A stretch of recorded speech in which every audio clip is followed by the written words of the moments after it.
को सामने रखा और public health foundation of India का गठन हुआ, जिसमें भारत सरकार के भी 65 करोड़ गए, ये 2006, और माननीय मनमोहन सिंह, और इसका बाजा बजाया गया कि भारत में हेल्थ केयर में आमूल चूल परिवर्तन करने जा रहे हैं।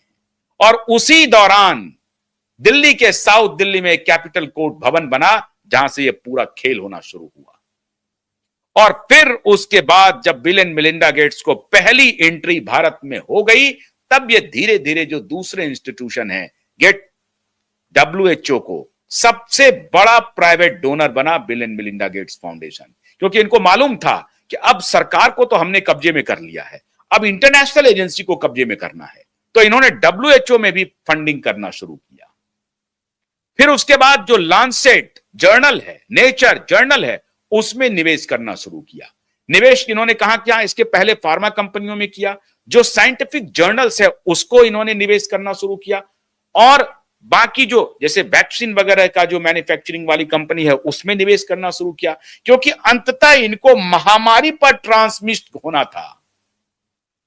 हेल्थ केयर इनके एजेंडे में नहीं था, इनके एजेंडे में महामारी था, और महामारी को एपिडेमियोलॉजिकल एक घटना कहते हैं, और एक कार्डियोलॉजिस्ट को एपिडेमियोलॉजिस्ट बना लिया, और उसी को राय मशवरा लेते हुए जो काम इन्होंने भारत में किया, वही काम इंग्लैंड में ऑक्सफोर्ड यूनिवर्सिटी के साथ मिलकर के किया।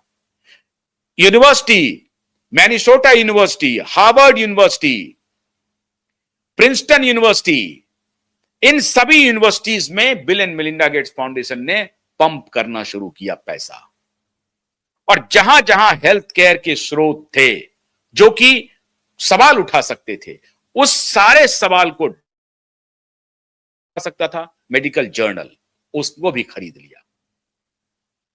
सवाल कौन उठा सकता था? मीडिया। पैसा पंप कर दिया। मीडिया में पैसा इतना पंप किया कि चारों तरफ सिर्फ वाहवाही होने लगी बिल एंड मेलिंडा गेट्स की, पति पत्नी दोनों की।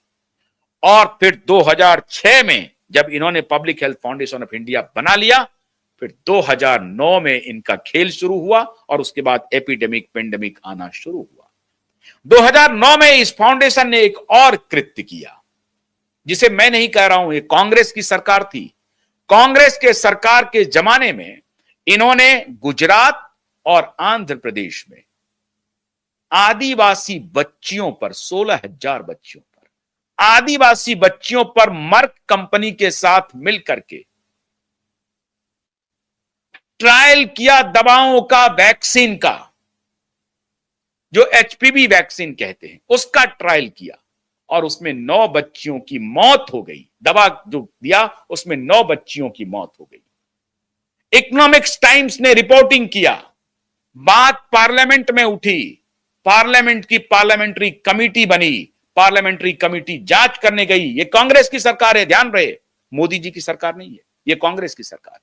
पार्लियामेंट्री कमेटी गई, पार्लियामेंट्री कमेटी जांच करके लौटी, फिर जांच में बताया कि साहब ये तो बड़ा आपराधिक काम किया है, कहीं से कोई अनुमति नहीं थी। ट्राइबल इलाकों में सरकारी स्कूलों में बिके हुए ब्यूरोक्रेट्स के दस्तखत से मिल गया, और सबके ऊपर वो दवा का ट्रायल कर लिया, और उस ट्रायल में 9 बच्चियों की मौत हो गई है।